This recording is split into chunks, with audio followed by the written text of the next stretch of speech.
pequena mensagem. Qual é a proporção de homens e mulheres no Brasil? Mas eu acho que a população feminina é um pouco maior do que a masculina. Então, os dois principais debatedores dessa mesa são homens, Danilo e Saron. Mas eu queria ir mais longe. Eu queria dizer para vocês que o Ministério da Cultura tem 15 postos chaves. Só um deles é ocupado por mulher. E é ocupado por mulher desde janeiro deste ano, porque até janeiro deste ano os 15 postos eram ocupados por homens. Os 3 principais postos da Secretaria de Cultura do Estado de São Paulo são ocupados por homens. Os 3 principais postos da Secretaria de Cultura da cidade de São Paulo são ocupados por homens. Dos 20 estados da federação, somente 4 têm secretárias de cultura mulheres. Então, a questão da diversidade cultural no Brasil ainda não resolveu a questão mais essencial, que é tratar da mulher, que é maioria da população brasileira, não ocupar postos chaves de liderança. Num artigo publicado na Folha de São Paulo, no dia 8 de novembro, das 100 maiores empresas brasileiras, nenhuma delas tem presidente mulher.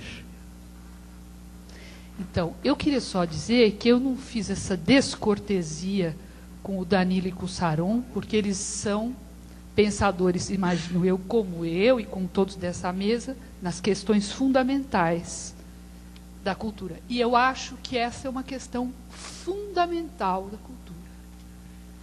Quando às vezes alguém me diz assim, a gente teve exemplos ruins de secretárias de cultura mulheres no estado de São Paulo, eu queria dizer para vocês que elas foram poucas. Porque eu posso enumerar quantos homens péssimos foram secretários de cultura. Então a gente tem pouca possibilidade de exercitar para acertar mais. E a gente é exigido da gente tanto, que a nossa carga de trabalho é muito maior, nós trabalhamos muito mais, e infelizmente, eu não tenho números aqui, mas eu agora estou com essa obsessão, eu não sei quantas nós somos trabalhando na área cultural, mas eu tenho certeza que nós somos maioria. Por quê? Porque paga mal. Então, essa atividade cultural é ótima para gay e para mulher, porque paga mal. Então, nós somos, ou a gente pode ganhar menos, porque mulher pode ganhar menos, ou como nós somos o segundo salário. Então, são questões que eu acho que a gente tem que começar a prestar atenção, porque o Brasil está muito ausente das questões. Queria também dizer que esta questão, que é a questão feminina, é uma não questão, hoje em dia. Como ela é antiga, a gente acha que ela não é mais uma questão. Então, eu tenho me visto muitas vezes alertando minhas colegas mais jovens da secretaria de como nós somos objeto do machismo. Não raro, algum dos nossos chefes chama a gente assim, queridinha, presta atenção. Eu queria saber quantas vezes um homem se refere a outro nesses termos. Então, essa é tão minúsculo que a gente voltou atrás e eu ainda estou voltando a ver homens tratarem mulheres desse jeito no espaço do trabalho. Portanto, há muitas outras questões. A questão das etnias, a questão de gênero não se resume só à mulher, mas é que eu acho que nós estamos tão na base dessa discussão, que a propriedade dessa fala de hoje, dessa conversa de hoje, é mais do que bem-vinda essa conversa de hoje. Eu vou ser bem dura, me pediu o Martin, na regulação dos minutos. Vou começar pedindo que a Maureen Salman, que é fundadora e diretora da Firewaters Consultancy, fale um pouquinho para nós, e depois passo a palavra para o Danilo e para o Saron. Cláudia, só lembrar que são 10 minutos de fala, né? Vamos pedir para que todos falem 10 minutos. Good morning, ladies and gentlemen. Good morning. It's a pleasure and it's a present privilege to be here in São Paulo and to be participating in this leadership and diversity encounter. We are here today because of the passion and commitment of two of your cities' inspirational leader, Martin Grossman and Marcelo Mendonça. When I was here last May, they did not hesitate in recognizing the importance of participating in the Cultural Leadership Program.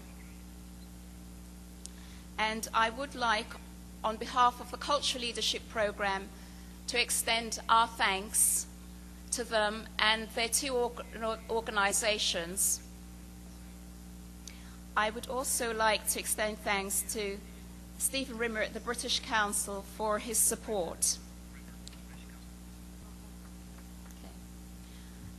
The Cultural Leadership Programme is a £22 million investment by the UK government to strengthen leadership across the cultural and creative industries, in the visual and performing arts, museums, libraries, archive, design and advertising sectors. It was established in 2006 by Gordon Brown, Gen Chancellor. The delivery partners are the Arts Council England, Creative and Cultural Skills, Museum, Libraries and Archives. The Cultural Leadership Programme works in partnership with UK leading national and international cultural institutions to conceive, deliver a range of programmes, undertake research, advocate to raise the profile of leadership. So why was it created? To steer the development of a strong infrastructure of activities and intervention, to establish a coherent and sustainable model of leadership, to improve leadership performance overall, and to strengthen the sector's performance in a wider social and economic context. The Cultural Leadership Programme is currently celebrating its 3rd birthday, and there have been a number of achievements. The first I'd like to highlight is its entrepreneurial and partnership-based approach to widen access to create new and diverse routes to leadership support. To date, 20,000 emerging mid-career and established leaders have benefited from 45,000 training development days. Some very specific outcomes have been, we've had 30 leadership network for over 500 leaders across the UK in the sectors. We've established 50 leadership placement with some of the industry's key leaders and organisations nationally and internationally. We have developed artistic leadership by supporting the creative and artistic makers as leaders. We've had 600 leaders working within organisation through coaching, mentoring, and sector learning activities. We have an online industry portal on career and leadership development. We also have had programs on governance for trustees and non-executive directors. So the cultural leadership, right from the outset, has had a very strong focus on diversity in terms of leaders from minority backgrounds, disabled leaders, and women. And we've already heard the issue for women here in São Paulo, and we have similar issues in the UK. Women, for example, provide a large workforce in terms of the cultural and creative industries, but still underrepresented in terms of leadership and decision-making positions. Some of the specific things that we've done in terms of diversity is around raising the profile of disability and leadership issues we've had 130 disabled leaders benefiting from coaching, advice, and networking.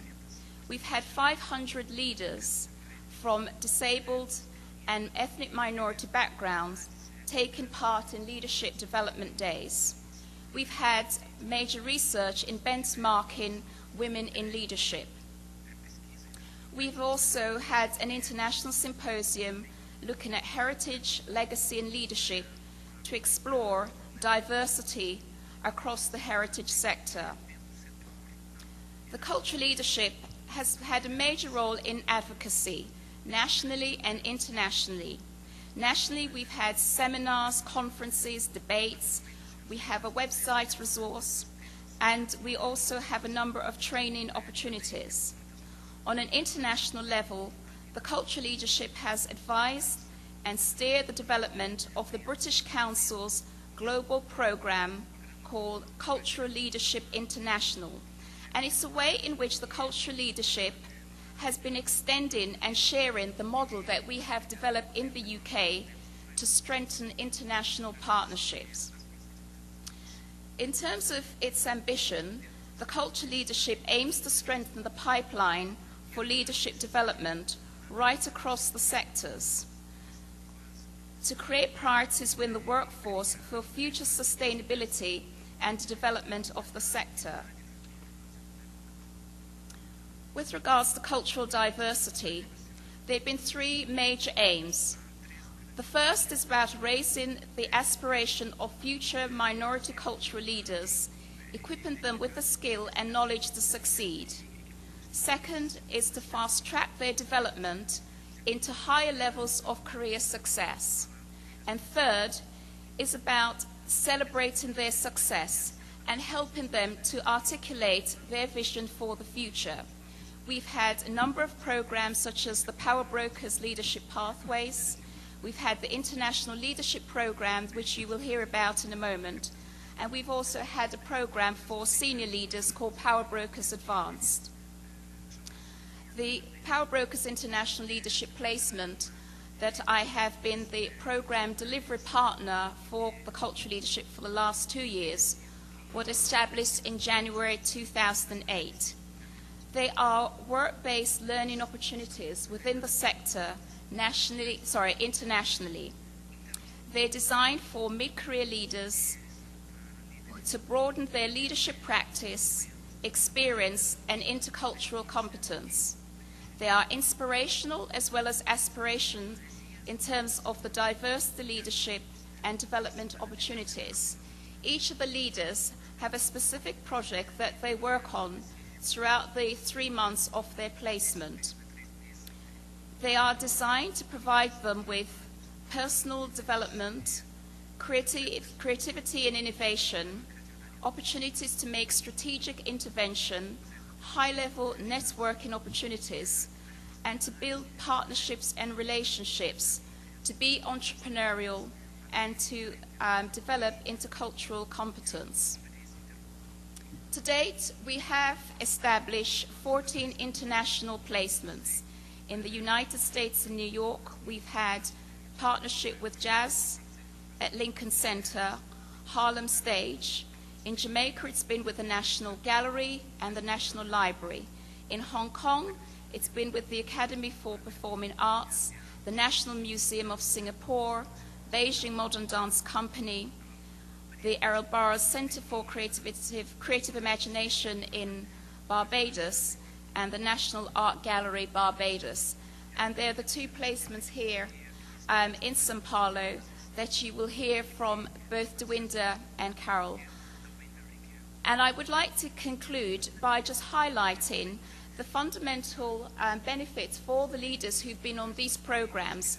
It's about helping them to increase their leadership potential, to gain confidence, and to help them to excel their career as they move forward. Thank you. Bom dia a todos. A todos, vamos falar na nossa última flor do laço em culta e bela língua portuguesa. Embora seja lindo ouvir também esse British English, com o qual a gente está menos acostumado por razões óbvias, né? Ouvimos muito mais outro tipo de inglês, mas enfim. Primeiro, é um prazer enorme estar aqui, poder participar desse encontro aqui no Centro Cultural de São Paulo, né?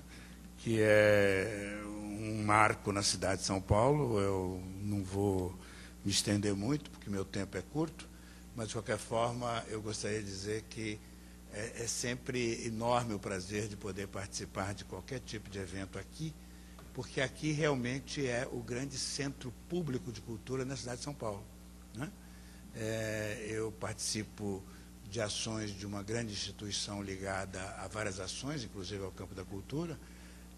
Sei de outros empreendimentos, ações, fundações, organizações, centros culturais, outros órgãos públicos, enfim, que tem também uma ação importante na cidade de São Paulo, mas aqui é que a administração pública voltada para a cultura se materializa de uma forma absolutamente expressiva e verdadeira, o que não quer desmerecer absolutamente o trabalho de ninguém mais, entendeu?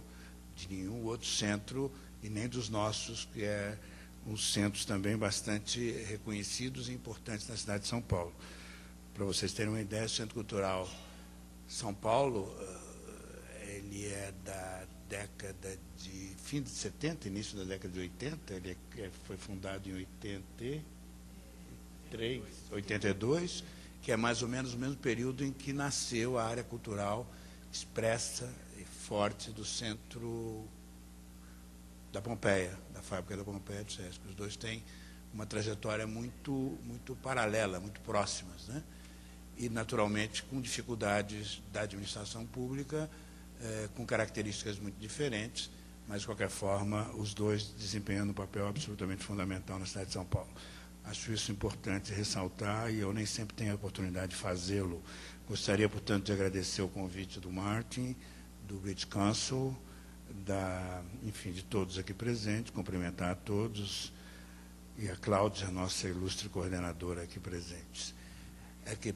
Eu, particularmente, quero fazer algumas observações sobre essa questão da liderança, sobretudo na gestão cultural, a diversidade, sobre essas questões todas da questão cultural, de maneira muito pontual e a partir da experiência de alguém que está administrando o SESC em São Paulo já há algum tempo e que lida com essa preparação de novos dirigentes, ao tempo todo investindo, procurando informação, indo atrás de mecanismos e modos de fazer para que essa ação permaneça sempre bastante ampla e desenvolvida.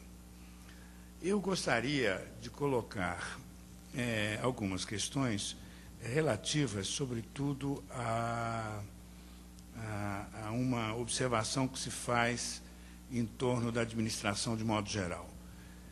Eu tenho para mim, já há algum tempo, que administrar é sempre tomar decisões diante de opções, às vezes até contraditórias, às vezes até antagônicas, né?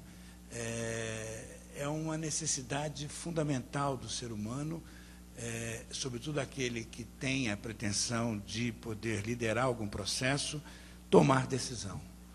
E tomar decisão significa entender a realidade à sua volta e optar.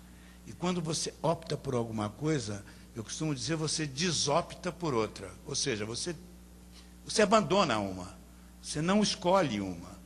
E a coragem de não escolher, muitas vezes, é mais complicada do que a coragem de escolher. Então, essa dicotomia, essa luta, essa tensão, gera a energia que faz as coisas acontecerem de maneira criativa, inteligente e capaz. Eu acredito muito na tensão. Eu me lembro que, muito jovem, eu li um livro de um grande pensador que esteve pelo Brasil, o Padre Lebré, um dominicano, e ele dizia que caminhar para frente é sempre viver em crise, ou seja, você o tempo todo está optando, você está vivendo uma situação de tensão. interna ou externa, e com isso você caminha, você gera energia. Positiva ou negativa, mas você gera energia. Bom, diante disso, eu sempre considero toda a questão da administração de maneira um tanto quanto dicotômica, ou seja, de maneira a colocar conflitos e, desse conflito, verificar a decisão. Isso vale para muita coisa. Isso vale, por exemplo, na administração de um processo cultural. O Martin está aqui, é um administrador de um processo cultural significativo, a Cláudia e muitos outros aqui, do Banco do Brasil, do Saron, do Itaú. Você sempre, diante de um fato, de uma proposta, você tem algo a ponderar que, de alguma forma, coloca essa proposta no pelourinho, na berlinda. Alguma coisa contra, alguma coisa a favor. E, no final, você toma a decisão. Então, sempre a dicotomia, a tensão a ser gerada está permanentemente no dia a dia. Todo instante. Até quando você decide, não, eu vou ver televisão ou vou ler um livro. Você opta por alguma coisa. Você vai ver televisão, vai ver o jogo, vai ver um filme, vai ver alguma coisa na televisão. Você deixa de ler o livro, claro. Bom, diante disso, eu gostaria de colocar algumas contradições para perturbar e provocar um pouco a cabeça dos líderes. A primeira delas diz respeito a uma questão, para mim, central no processo civilizatório do mundo inteiro, que é a dicotomia entre a chamada igualdade e a chamada diversidade. Por quê? Nós temos uma questão básica. A grande conquista da humanidade, a Cláudia falava agora há pouco disso, além de todo o avanço tecnológico, além de todo o avanço científico, além dos avanços sociais, políticos, econômicos, dominar a natureza, controlar as forças da natureza, melhorar as nossas condições, avançar, melhorar tudo, etc., etc., no decorrer desses milhares e milhares de anos de história da humanidade, nós temos uma conquista mais ou menos recente, consciente e ainda não extensiva a todos, que é a chamada igualdade. Igualdade de direitos. Igualdade de que nós todos somos portadores dos mesmos direitos. Homem, mulher, branco, preto, do norte, do sul, não interessa. Não interessa. Criança, velho, adulto, produtivo, não produtivo, né? Quem é capaz de criar, quem não é capaz de criar, do ponto de vista do direito, do fundamento do ser humano, da essência, somos todos absolutamente iguais. Essa é uma conquista recente da humanidade e ainda não total. Por quê? Porque em grande parte da humanidade esse direito ainda não é reconhecido. Na prática, no dia a dia. Cláudia falava agora há pouco da questão de gênero nas administrações, etc. Mas a coisa é muito, muito, muito mais profunda, vai muito além disso. Então, nós somos absolutamente conscientes disso, e essa é uma realidade que nós temos presente hoje, nós temos consciência disso. Na prática, nem sempre a exercitamos, nós mesmos, no dia a dia, nem sempre a exercitamos, mas, para mim, esse é das maiores conquistas que a civilização já obteve até hoje. A igualdade absoluta de direitos. Nós somos fundamentalmente iguais. Seres humanos iguais. Ponto. Por outro lado, nós somos diferentes. Nós temos características diferentes, origens diferentes, gostos diferentes, modos de pensar diferentes, a partir da nossa história, da nossa cultura, a partir daquilo que nos fez ser o que somos. Somos diferentes, somos mais diversos aspectos. O respeito à diferença não pode absolutamente colocar em risco o respeito à igualdade de direitos. Então, essa discussão é uma discussão que fundamenta tudo, fundamenta toda a discussão. Nós estamos falando aqui, por exemplo, de intercâmbio entre pessoas com características absolutamente diferentes. Temos aqui alguns companheiros, amigos, conhecidos que vieram trabalhar no Brasil nessa discussão sobre liderança. são pessoas que têm formação diversa. Danilo, você tem mais 3 minutos. Só? Só. Eu tenho 10 coisas para falar ainda. Depois no debate você vai falando.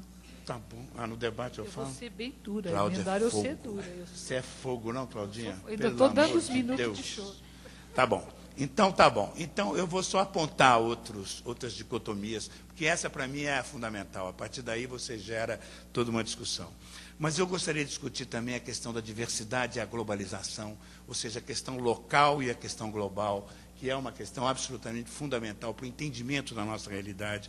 Gostaria de discutir a questão entre liderança e protagonismo, ou seja, até que ponto nós estamos falando de um processo em que você, democrática, de maneira respeitosa, parte para um processo de liderar, de propor, de discutir, e, ao mesmo tempo, você aparece, você surge, você se torna alguém com um pouco mais de peso e importância que os demais. Liderança, protagonismo. Discutir a questão do caráter educativo e do caráter autoritário, a diferença entre esses dois lados. A liderança sem um caráter educativo, sem querer envolver os outros e sem querer transformar os outros em pessoas tão, digamos, completas quanto nós mesmos, se é que nós somos completos, mas que possam a melhorar e desenvolver. Se você não leva isso em conta, você está perdendo tempo. E, sobretudo, nós falamos de quê? Falamos de informação.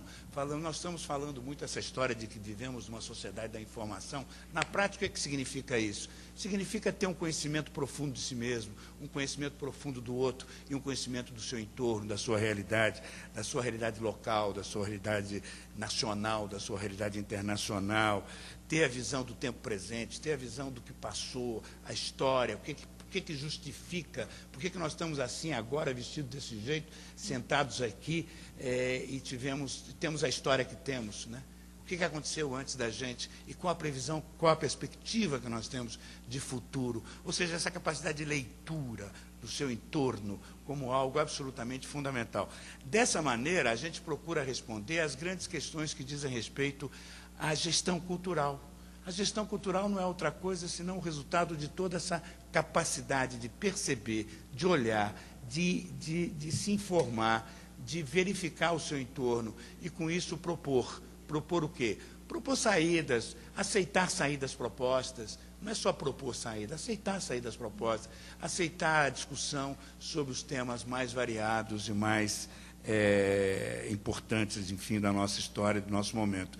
Então, essa é um pouco a minha, digamos, inquietação, vamos dizer assim, na medida em que eu percebo uma certa dificuldade que alguns desses temas sejam objetos, assim, de assimilação efetiva por parte de pessoas que se propõem a uma análise da nossa realidade, especialmente da questão cultural. Eu poderia aprofundar, discutir a questão da cultura, o fundamento disso, por que cultura é importante, quais são as características de uma ação cultural pública, o interesse público, educativo, voltado para o interesse da maioria e não de alguns, e o papel do Estado, o papel dos privados, a sociedade toda, quais são os grandes problemas que nós enfrentamos, como financiar isso, como lidar com isso daqui para frente, como alterar a realidade que está à nossa volta. De qualquer forma, eu me coloco à disposição, quem sabe no debate a gente consiga, digamos assim, ainda voltar a um tema desse e aprofundar de maneira mais completa. Muito obrigado. Muito obrigada, Danilo. 10 minutos. 13. Saron, vou pedir para você começar, tá? Você viu que eu vou ser malvada aqui, né, um pouco. Danilo, e pior para o meu lado, que eu estou do lado da Cláudia, viu? Você... Eu posso até cutucar você. Bom, agradecer. Ainda bem que eu estou aqui, né? Agradecer o convite, viu, Martin? Muito carinhoso da sua parte fazer esse convite ao Centro Cultural São Paulo, que de fato, como bem o Danilo falou, é uma referência não só para São Paulo, mas para o país inteiro.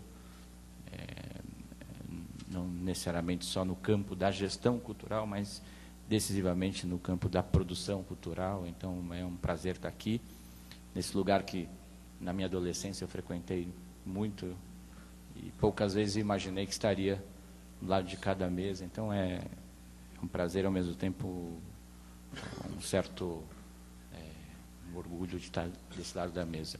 Agradecer ao Centro Cultural Banco do Brasil, também, porque está sendo um dos parceiros dessa ação, e ao Conselho Britânico por essa grande diálogo aqui entre as nações. Eu queria, antes de qualquer coisa, até tem muito a ver com a nossa temática, a questão da diversidade, da tolerância, da compreensão que o outro é igual a você. Eu queria registrar, porque todo mundo, obviamente, está vendo nos jornais, mas acho que como o mundo da cultura e da arte não pode deixar passar essas questões, principalmente que estão muito no campo do simbolismo, e depois se traduzem em questões práticas. Nós estamos vivenciando um momento triste no Brasil. O presidente brasileiro recebe uma absoluta manifestação da intolerância no que se refere às questões relacionadas à mulher, às questões relacionadas aos gays, a questão relacionada às outras religiões, que é um presidente iraniano aqui no Brasil. Então, a gente não pode deixar de esquecer o que representa esta figura no apoio ao terrorismo internacional, no apoio à perseguição das mulheres no seu país, no apoio e na perseguição dos gays no seu país, ao negar uma das grandes declarações de intolerância do mundo, que é o Holocausto judaico. Então, eu queria dizer que nós precisamos repercutir em todos os nossos espaços de conversas, de diálogos, de debate, que isso que está acontecendo no Brasil é um absurdo. Receber uma figura desse porte com as pompas e com toda os tapetes vermelhos estendidos a essa figura. Então, eu acho que a gente precisava refletir sobre o que está acontecendo. Eu acho que, obviamente, a gente tem que tratar as nações com diplomacia necessária, com o diálogo necessário, mas é preciso que se pontue algumas coisas que estão sendo feitas nesse país e no mundo, e esta figura que está no Brasil representa um pouco de tudo que a gente combate no nosso dia a dia da arte e da cultura, no nosso dia a dia dos direitos humanos, das relações humanas. Então, eu não queria deixar de registrar esse momento triste que o Brasil vive recebendo esta figura que todos nós acompanhamos. Dizer que essa temática é uma temática fundamental no processo do fazer cultural, do fazer da arte. Afinal, qual é o perfil e como é que nós, gestores culturais, apoiamos, desenvolvemos, refletimos a respeito da formação do gestor cultural, seja aqui ou seja em outra parte do mundo. Eu não sei, a gente tem feito uma série de atividades no Itaú Cultural para tentar compreender o processo de formação do gestor cultural no país e para tentar apoiar a formação desse gestor cultural no país. Há 3 anos atrás, o programa Rumos mapeou, identificou pesquisas realizadas nos últimos 20 anos, exatamente para a gente pautar a partir da criação da Lei de Incentivo à Cultura no Brasil, a partir da Lei Sarney. Nós mapeamos pesquisas feitas a respeito da economia da cultura, da gestão cultural e da política cultural nos últimos 20 anos. Nós tivemos cerca de 500 inscritos nesse programa. Desses 500 inscritos, nós selecionamos 10 projetos, tanto projetos acabados no campo do mestrado e do doutorado, tanto projetos ainda em andamento.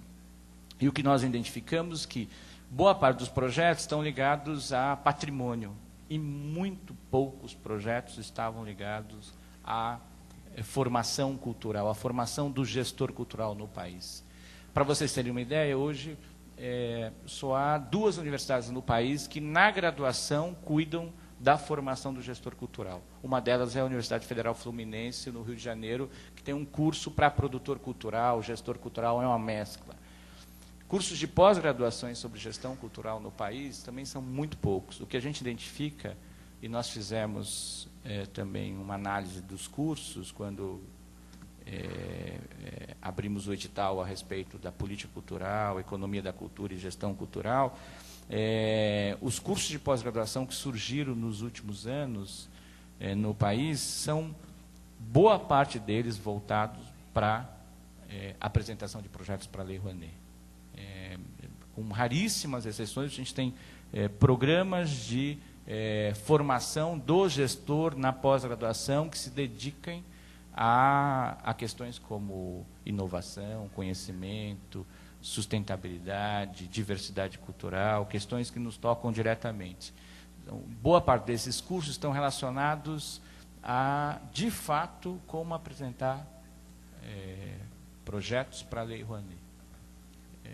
Eu acho que muitos de vocês conhecem alguns desses cursos. A gente tem, inclusive, importantes universidades, importantes escolas superiores que, inclusive em São Paulo, que tem cursos próximos da criticidade em relação à questão da formação ampla do gestor cultural.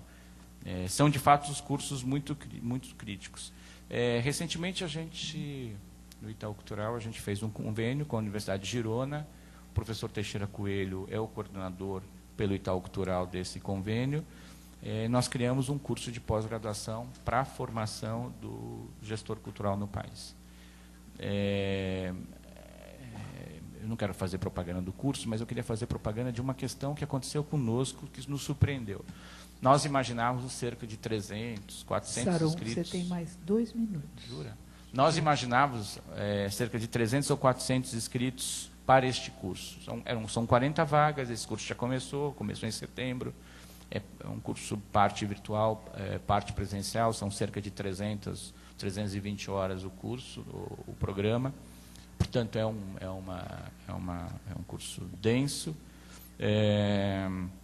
E abrimos 40 vagas, com todas as características do Itaú Cultural, gratuidade, enfim, para o Brasil inteiro. A ideia é que 80% do curso fosse preenchido por pessoas que tivessem experiência no mundo cultural, fossem gestores de grandes instituições ou de pequenas instituições, de prefeituras municipais, secretarias de culturas municipais ou diretorias de cultura, ou grandes secretarias, organizações não governamentais, enfim. E nós, para nossa surpresa, não tivemos 400 inscritos, nós tivemos 2.760 inscritos para o curso. Isso nos revelou um dado cruel, que é uma demanda reprimida imensa para programas qualificados, bem organizados, bem articulados, a respeito da formação do gestor cultural no Brasil. 2.700 é um curso mais procurado do que o curso mais procurado da Universidade de São Paulo, que é publicidade, são 40 por vaga, nós tivemos quase 70 por vaga. E, obviamente, quando você apresenta um curso dessa magnitude, você também tem alguns paraquedistas. É inegável que uma pequena parte disso eram pessoas que estavam também tentando outro mundo do trabalho, ou uma opção a mais de empregabilidade. Mas o fato é que a grande parte dessas pessoas eram, de fato, dirigentes culturais. E o que a gente tem percebido, nós vamos agora vivenciar o segundo módulo, são 5 módulos ao todo, vivenciamos o primeiro, em setembro, agora nessa semana, a partir de quarta-feira começa o segundo módulo. O que a gente tem percebido é que, mais do que o curso e o programa, o seu conteúdo, há uma necessidade imensa da troca de experiência. As pessoas não têm espaços qualificados para trocar as suas experiências, as suas angústias, as suas capacidades de entender melhor que decisão tomar, né? Como o Danilo falava, na verdade, a gente, quando administra, a gente troca problemas, né? E o bom administrador é aquele que troca um problema maior por um problema menor, porque você sempre está diante de problemas, e para isso você tem que ter background, para isso você tem que ter repertório, para isso você tem que ter experiências vivenciadas. E o que a gente percebe nesse programa que nós criamos é que boa parte dessas pessoas querem, mais do que o conteúdo, querem trocar experiências. Então, sempre quando a gente se depara, e quando o Martin me falou deste projeto, com a possibilidade de trocarmos experiências entre os gestores culturais, a gente se depara com uma demanda reprimida enorme e com uma necessidade imensa. Eu estou terminando, Cláudia, eu sei que você está aqui. Porque deram essa função horrível para uma minutinho. mulher, vocês notaram, Mais um minutinho. Né? A de cortar a palavra. Mas o Martin foi inteligente, porque as mulheres é que mandam. Né, Danilo? A gente... Mas e para esboçar algumas dessas questões em relação à gestão cultural no país. Para vocês terem uma ideia, o Ministério da Cultura, o último concurso que ele fez nos últimos 15 anos, foi um concurso feito há 2 anos atrás. Boa parte dessas pessoas que participaram desse concurso, que entraram e começaram a trabalhar no Ministério da Cultura, já foram embora. Por quê? Foi um concurso feito com um perfil de contratação salarial, de benefícios muito pequeno. Então, as pessoas que acabaram passando no concurso foram aquele perfil de pessoas que ficam fazendo concursos e, enquanto não conseguem um, vão para o outro, e até chegarem lá no desejo maior do serviço público, que é fiscal de renda, fiscal de tributos, aquelas coisas que a gente sabe muito bem. Mas boa parte das pessoas que entraram no Ministério da Cultura já saíram desse concurso desse concurso público. O Ministério da Cultura também não tem um programa de formação do gestor cultural. Para vocês terem uma ideia, um dos principais programas do Ministério é a Lei Rouanet, como todo mundo aqui sabe. Se você for apresentar um projeto para a Lei Rouanet, a respeito da formação do gestor cultural do país, e a Lei Rouanet tem 2 possibilidades, né? Uma no artigo 26, que não te dá abatimento total, né, do percentual investido pela empresa, e uma possibilidade do artigo 18, que te dá abatimento total. É imaginável que esse tipo de programa, de projeto, onde a formação do gestor é tão essencial nesse país, é imaginável que esse tipo de projeto receba 100% de abatimento fiscal. Aliás, devia receber 200%, né? Porque deveria ser uma mobilização nacional para que a gente pudesse aportar recursos para ampliar a formação do gestor cultural no país. Mas esse tipo de projeto, e é por força de lei, não é uma característica do JUCA ou do governo atual, este tipo de projeto não recebe 100% de abatimento fiscal, enquanto outros projetos que têm muito mais viabilidade econômica recebem 100% de abatimento fiscal. Isso para só mais uma localização a respeito desse tema, o quanto a gente é frágil.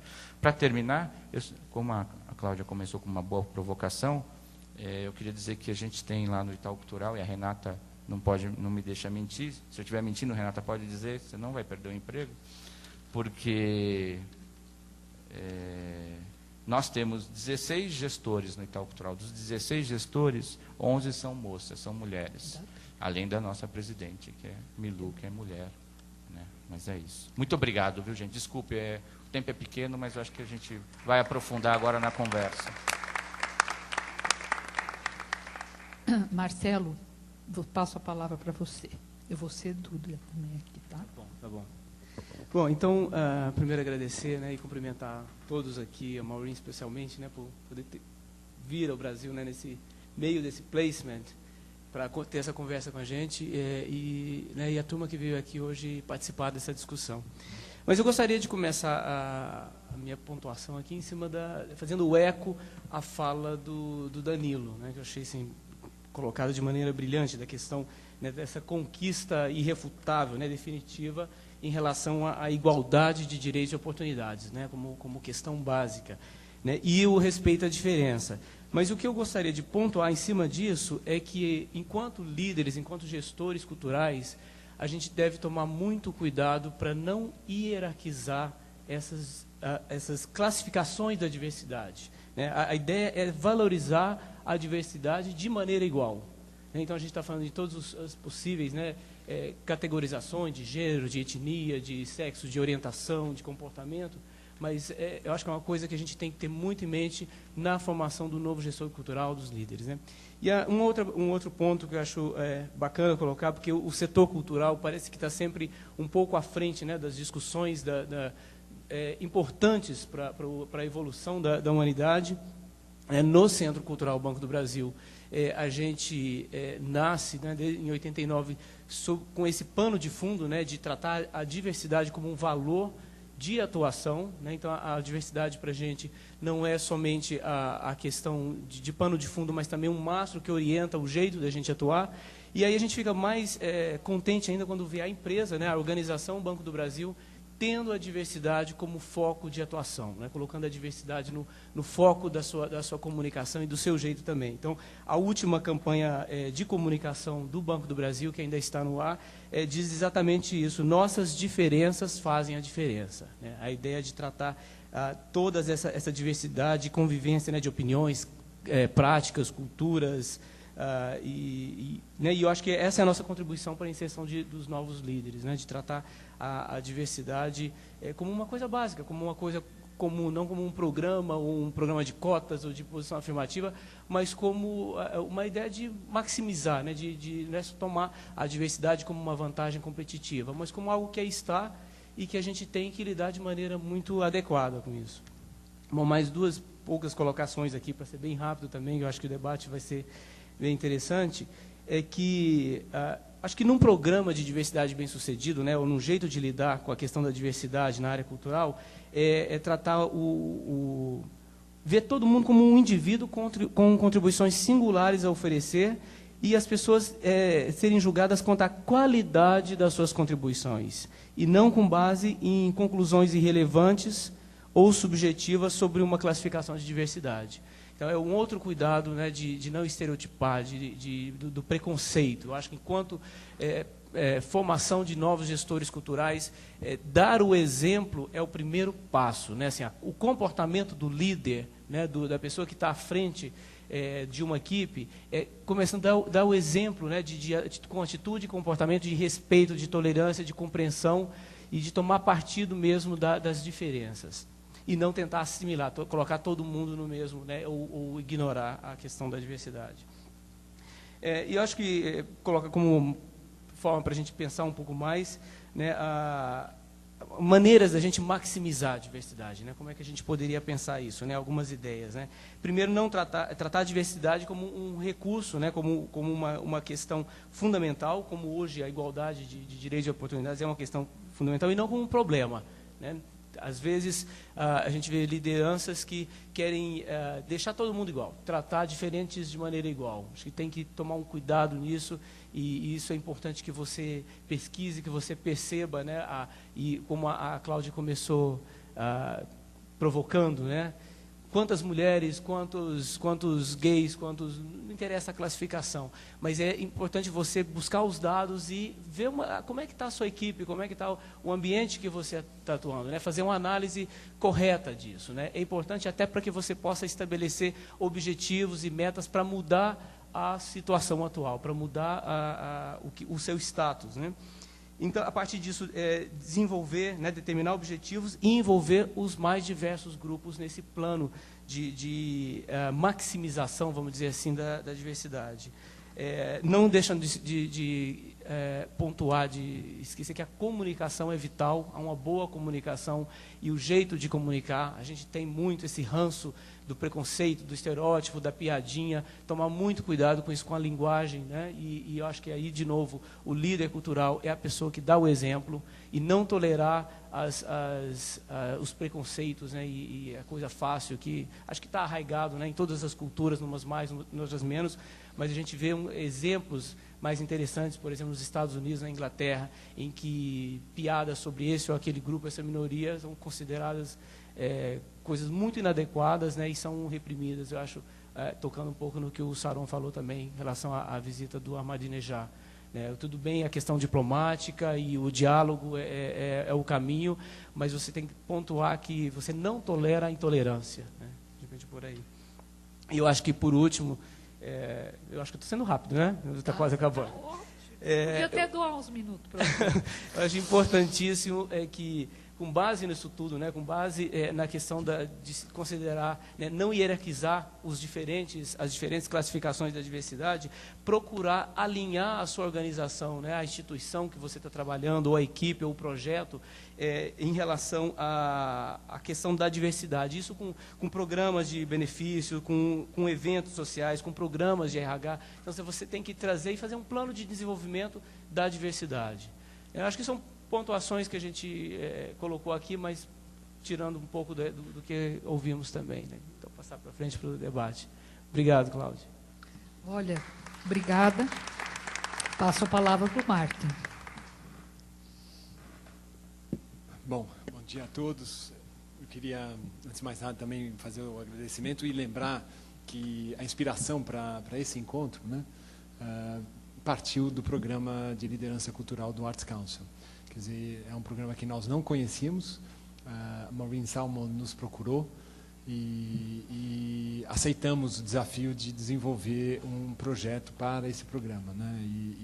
E isso nos traz junto, quer dizer, então eu agradeço sim a presença do Danilo, do Saron, e dizer que foi um joint venture, né? Uma colaboração então do programa de liderança cultural da Inglaterra, do CCBB, do Centro Cultural Banco do Brasil, do British Council, que está aí Stephen Rema sentado, e Centro Cultural São Paulo, né?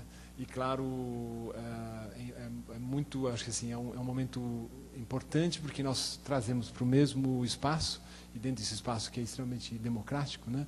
E nessa arena aqui, que então é um pouco na concepção do programa Roda Viva da TV Cultura, a participação de pessoas com uma atuação exemplar hoje no cenário, sejam eles homens ou mulheres, viu, Cláudia? Eu sei. E a Cláudia, assim, eu queria lembrar que a Cláudia tem uma participação. Ela fala que a mulher só trabalha, mas não é verdade. A Cláudia, ela é uma assessora de qualidade quase que única, que tem assessorado, sim, um trabalho técnico, um trabalho necessário, de extrema valia para uma continuidade do que hoje ainda não é uma política de Estado, mas que todos nós gostaríamos de ter essa política de Estado. Então, são pessoas como a Cláudia que mantêm, vamos dizer, são guardiões de valores que estão acima de interesses políticos, enfim, ideológicos, assim por tudo. E eu acho que isso é fundamental também nessa nossa discussão hoje aqui, né? Como o Danilo iniciou, né, com fervor, e eu não vou repetir a sua performance, que eu acho que e eu acho que isso é muito importante, né? Essa paixão, quer dizer, quem está na cultura está porque é apaixonado por que faz e por esse contexto, né? E me lembrou, ontem eu estive numa banca de defesa de mestrado na USP, e o artista que defendeu a sua dissertação citou o saudoso Wilhelm Flusser, que é um filósofo que aqui passou seus 20 anos, né?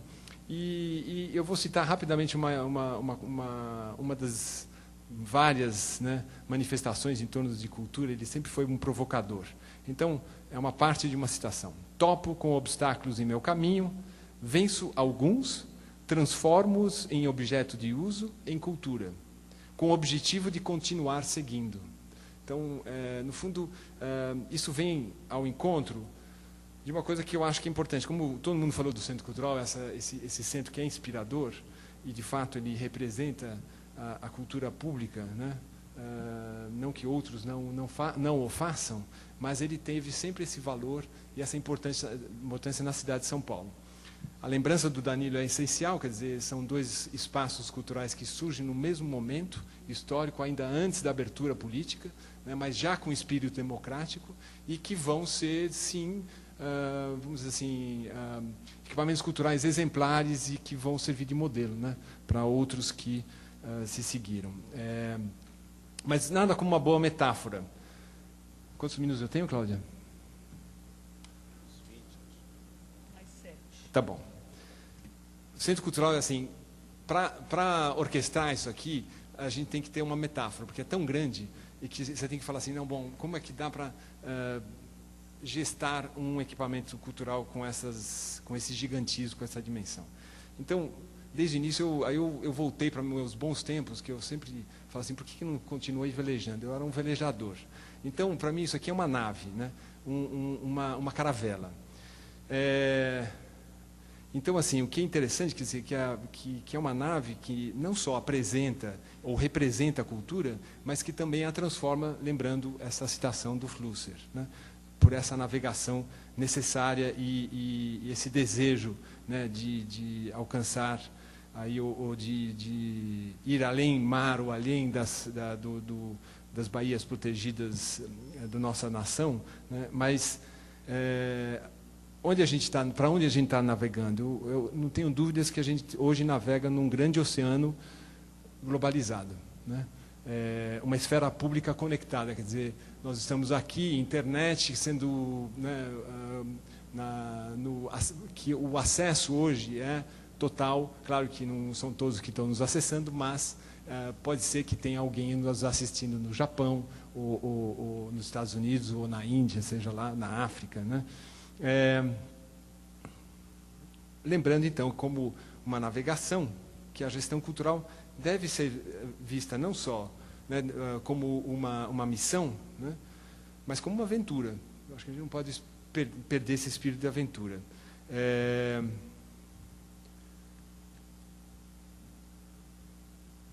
Então, só para lembrar que talvez uma das coisas que mais me inspira isso, quando nós recebemos a Carol Morrison e a Dawinda Bansai, que são essas duas profissionais inglesas que estão aqui por 3 meses em São Paulo, eu falei que o Centro Cultural, para mim, era uma nave, como uma nave Enterprise, do Capitão Kirk, né?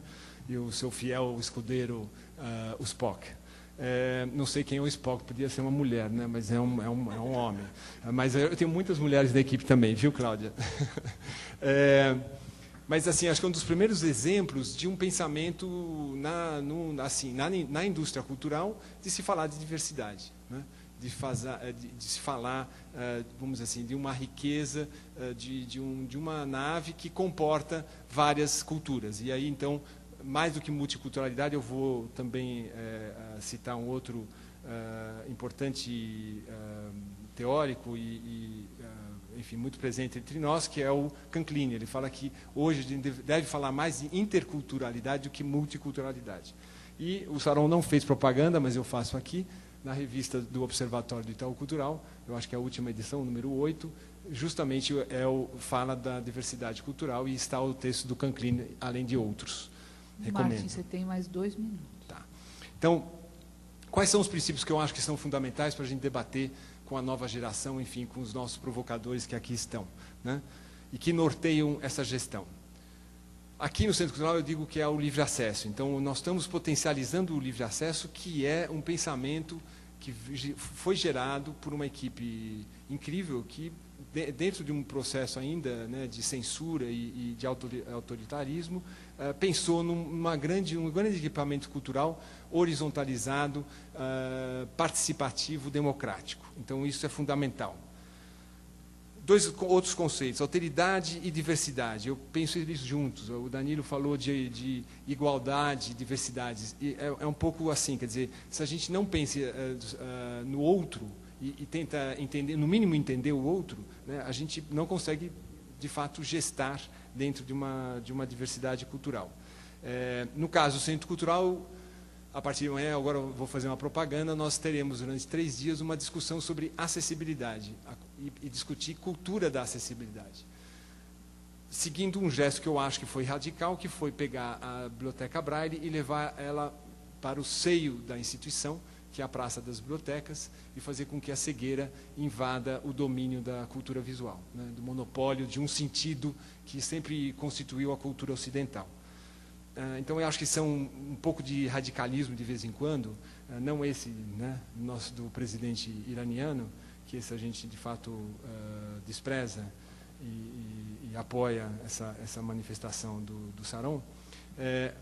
Então, voltando, outra coisa que eu acho fundamental, algo que eu tenho pensado ultimamente, mas pela falta de tempo não consegui desenvolver, mas o que eu imagino hoje de uma diplomacia cultural, uma diplomacia crítica, politizada, mas que ela, de fato, faça essa relação entre não só diferentes nações, né, mas entre diferentes segmentos culturais que, no caso do Brasil, perfazem o que nós entendemos como sendo essa nação.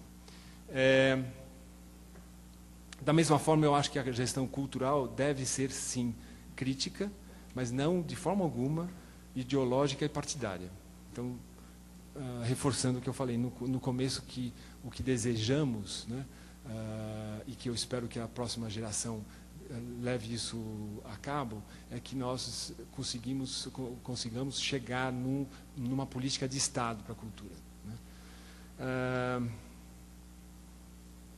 E fundamental, e para fechar, parcerias. Quer dizer, eu pensei, se eu sou esse capitão Kirk Tupiniquim, né, esse alemão que, mais no fundo, eu sou super brasileiro, né, gostaria de ser talvez mais escuro do que eu sou, mas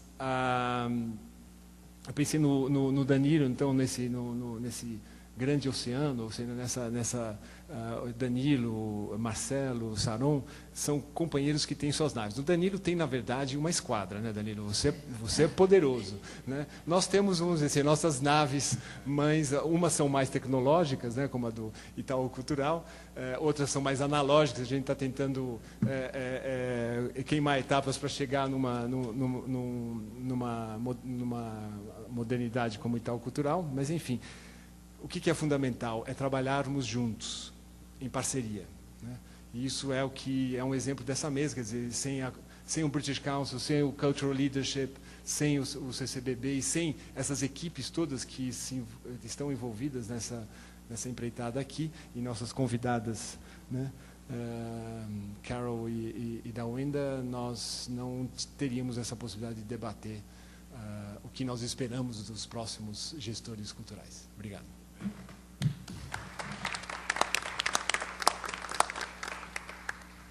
Se a Carol e a Dawinda concordarem, eu vou deixar vocês duas para fechar a conversa, tá bom?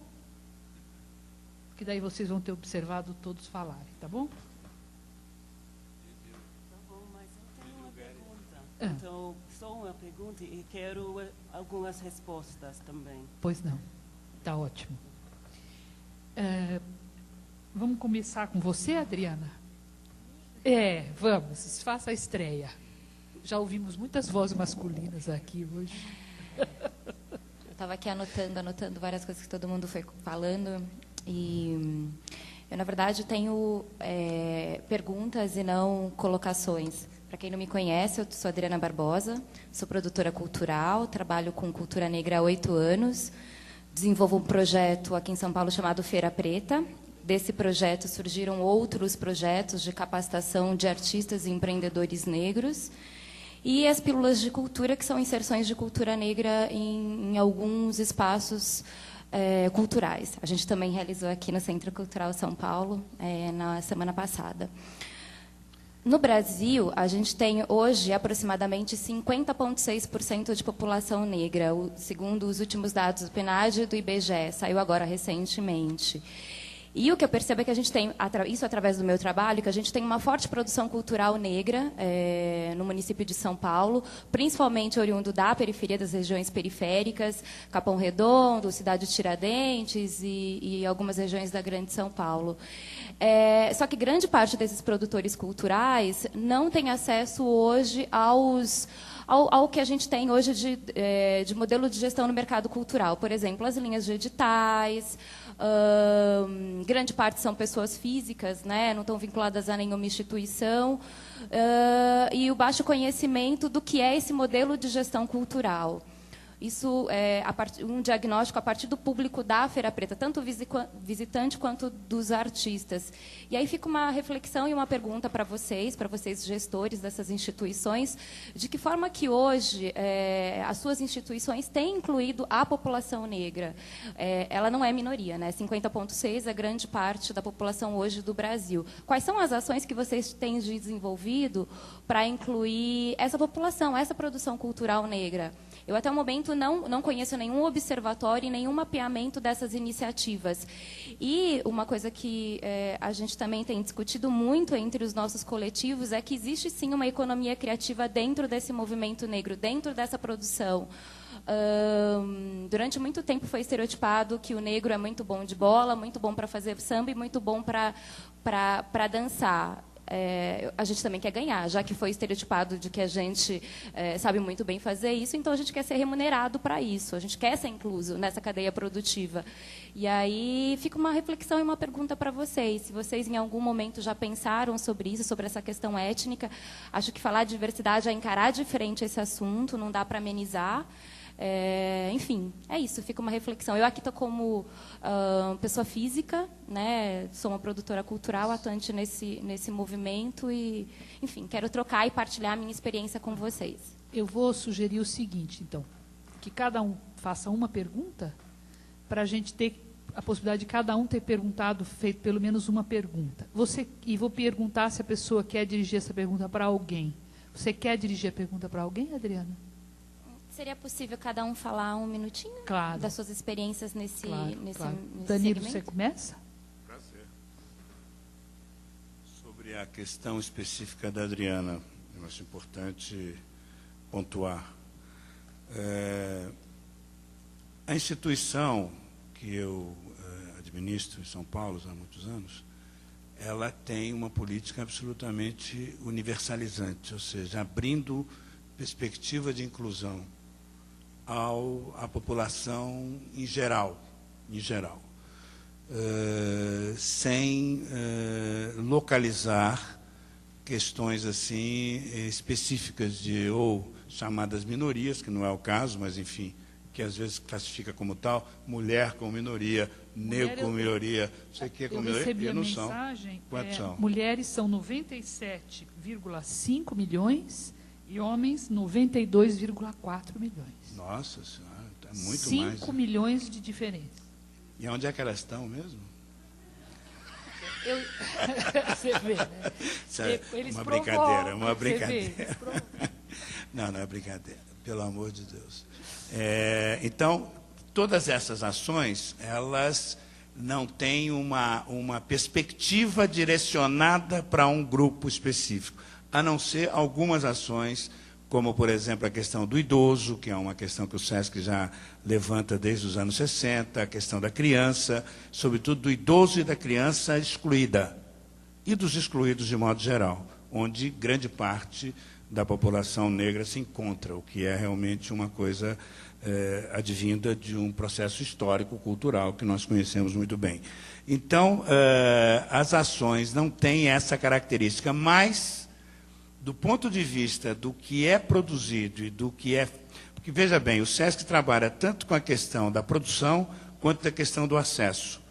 Então, para mim, são aspectos da gestão cultural que devem ser levados em conta, né? A questão do acesso à produção existente, está aí, né, disponível, de consagrados ou de iniciantes, ou em todas as linguagens, em todas as tendências, com todas as características, e a questão da criação, a questão da oportunidade àqueles que criam, àqueles que estão chegando, né, em todos os sentidos. Eu não teria uma estatística para dizer a proveniência de cada um desses incluídos a partir de programas. Sei lá, pegar a Prata da Casa, que é um programa tradicional, por onde já passaram mais de 500 iniciantes no campo da música, por exemplo. Quantos eram da população negra, quantos não eram? Não sei, nós não temos essa classificação. Nunca tivemos essa preocupação.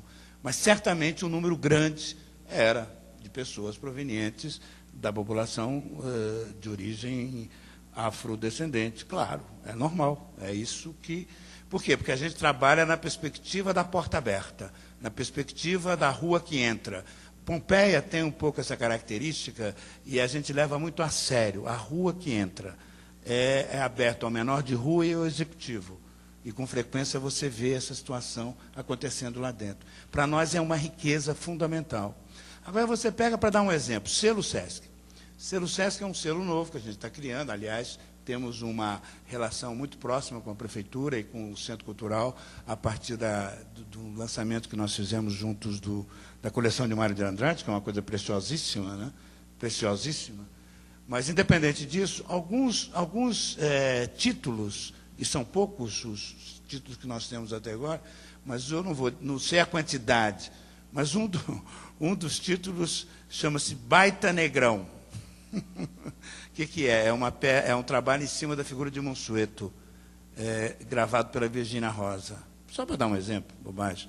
Estamos preparando uma coleção inteira com 12 CDs do Itamar Assunção, que é uma coisa que absolutamente revolucionária, com coisas antigas e coisas novas, feito com a figura. Quer dizer, mas a gente não classifica isso como um esforço para valorizar o protagonismo do artista negro.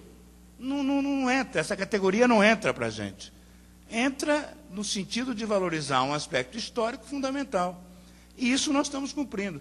Então, sei lá, a gente colabora com a Afrobras, né? Com a Feira Preta, enfim, como uma coisa absolutamente normal no dia a dia da nossa relação. Não temos uma política voltada especialmente para. Reconheço que, em termos de política pública, aí já é uma outra questão, é importante valorizar as ações afirmativas, sim. Inclusive a questão das cotas. Eu sou absolutamente favorável. Essa é uma questão. Mas eu não estou classificando e não estou colocando esse valor dentro do SESC. Em termos de funcionário, nós refletimos a realidade brasileira, com todos os pecados da realidade brasileira. De fato, o nosso quadro funcional não tem uma presença de 50% ou 51% da população negra. Não temos. Por quê? Razões as mais diversas que estão aí. É um pecado que nós temos que, aos poucos, ir tentando corrigir no dia a dia. A mesma coisa com relação a mulheres. Nos quadros mais elevados da nossa administração, lá os superintendentes, o diretor e tal, não tem. Mas, se você for ver no quadro gerencial, está aqui a Rosana, que não me deixa mentir, e mais os quadros não só gerenciais. Por quê? Porque é um processo recente, mais ou menos, de valorização da figura. E a mulher é valorizada pela sua competência, não é porque é mulher. Não tem esse papo. Ah, é mulher, então eu vou dar preferência para ela para escolher como gerente da unidade X ou vai ser responsável pelo programa Y. Absolutamente. Tem que ser do ramo, tem que entender, tem que ter competência. E como tem, assume com a maior naturalidade. A maioria das pessoas que têm entrado no SESC ultimamente são mulheres. Então, é um processo absolutamente natural. Eu diria, é um processo de substituição gradativa dos quadros no dia a dia. Isso vai acontecer naturalmente. Eu não tenho dúvida que daqui a algum tempo as mulheres vão ser maioria também nos quadros mais elevados. Mas não é já. Eu vou passar a palavra para o Marcelo e vou disciplinar que cada resposta tem 2 minutos, tá bom? Olha, você vê como eu fui boazinha com você. Tá? Porque assim todos podem falar. Bom, também como no SESC, o CCBB não trabalha com uma política de cotas para isso ou para aquele grupo. Quer dizer, como eu falei no início, a diversidade é o nosso mastro, né, o nosso orientador. Então, é claro que a gente trabalha com a questão da inclusão, não como discurso, como uma prática do CCBB, porque o CCBB é inclusivo no sentido de acesso, mas também a gente percebe que é importante ter programas voltados, né, políticas afirmativas. E aí a gente tem diversos programas, né, desde programas voltados para pessoas com deficiência, né, temos... e lembrando aqui rapidamente, assim, são projetos mais recentes que a gente fez com os negros ou com a questão da temática das tradições ou das raízes afrodescendentes. Ano passado, por exemplo, a gente patrocinou a montagem do espetáculo da Companhia Seraquê de Minas Gerais. Inclusive, o pessoal achava engraçado no CCBB que eu conseguia falar o nome do espetáculo rapidinho, né? Que é Esquis que eu is com eles. Que quer dizer, eles quiseram que eu fosse com eles. Esquis que eu is com eles. Esse é o nome do espetáculo, que passou por todas as nossas unidades. Quer dizer, a gente colocou o espetáculo, montou o espetáculo e viajou com o espetáculo também, né? Não só para São Paulo, Rio e Brasília, mas para as cidades que a gente faz o projeto itinerante. No Rio, a gente tem um projeto já de bastante tempo, né, que é feito lá no CCBB, que é o projeto em associação com a CUFA. Nós montamos também recentemente um espetáculo de muito sucesso, inclusive muito premiado, que foi o Besouro Cordão de Ouro. Eu não sei se você teve a chance de ver, foi montado no CCBB do Rio de Janeiro e também viajou. Então a gente percebe que é importante, né, quando a gente faz o planejamento da programação anual, ter aquilo que a gente quer ter sempre, a diversidade de manifestações. E aí eu volto a dizer a questão que o Danilo, reforçar a questão que o Danilo colocou, né, que o importante é a competência, é o saber fazer. Não interessa se quem está propondo o projeto é gay, é negro, é índio. A gente quer refletir na grade de programação a diversidade da manifestação cultural brasileira, e a gente tem conseguido fazer isso em certa medida. Eu, antes de passar a palavra para o Saron, só queria fazer uma observação sobre... Tem gente que... as pessoas assumiram os postos desde que saibam fazer. Eu estou completamente de acordo. Eu queria lembrar para vocês o que foi que eu falei. Eu falei que essa tem que ser uma questão para a gente observar. Eu vou dar mais um exemplo para vocês, porque esse é o exemplo mais louco que eu conheço. O Conselho da Orquestra Sinfônica do Estado de São Paulo tem 11 pessoas, nenhuma é mulher. Todos são brancos. Conselho da Orquestra Sinfônica do Estado de São Paulo, que é a melhor orquestra da América Latina. Todos são homens, todos são brancos, todos são ricos. Há 6 meses entrou um negro, que representa os funcionários. Ele é músico da orquestra e, pasmem vocês, ele é norte-americano. Então, é só para dizer que é evidente que a competência tem que contar, mas a gente não pode parar de ficar observando. Porque a questão do gênero, ela ficou um pouquinho para baixo do que a questão da etnia. E elas caminham juntas, porque quando a gente cruza etnia e gênero, e a gente cruza mulher negra, a situação é ainda infinitamente pior do que aquela que eu estou contando hoje. É só para dizer que eu provoquei para que a gente não esqueça que esta é uma questão. Saron.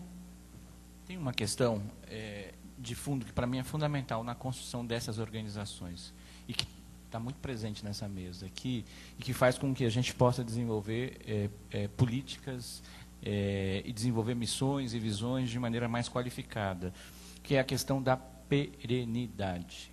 Se a gente não tiver, e se nós não apoiarmos, se nós não nos organizarmos, e se não houver políticas públicas que possam desenvolver, apoiar e patrocinar mesmo organizações que tenham perenidade, a gente não consegue desenvolver políticas como essas que nós estamos tocando aqui.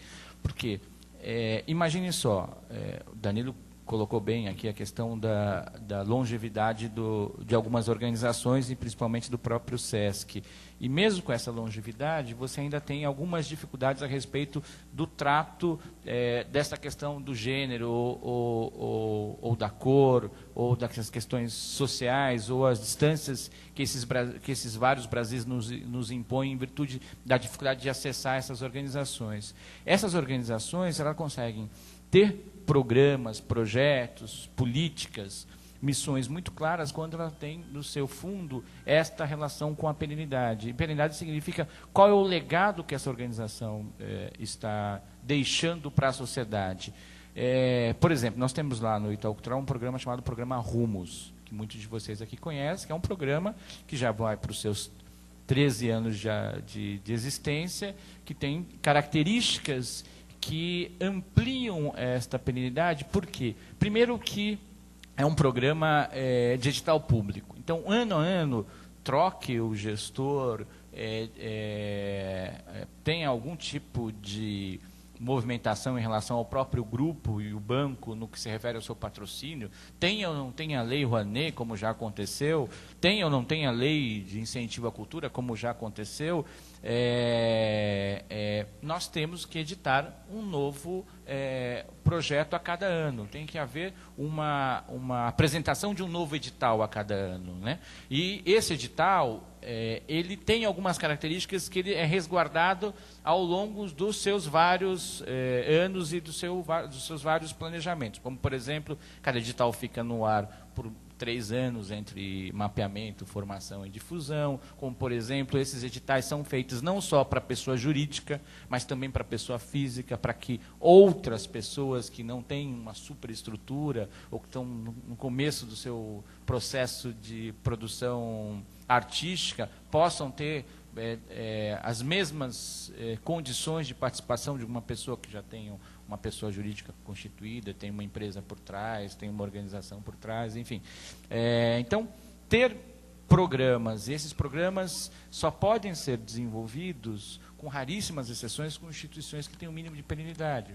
O Marcelo dizia aqui dos 20 anos do Banco do Brasil. Essas ações significam ter projetos muito mais relacionados a legados do que relacionados a eventos ou ações pontuais, coisas que vão e passam, podem fazer um grande barulho, mas o legado, o que fica para a sociedade, para apoiar os novos artistas, ou artistas emergentes, ou para apoiar a produção experimental, por exemplo, é muito pouco quando você pensa em instituições que não têm no seu princípio, não sei, nas suas qualificações, a necessidade da perenidade, né?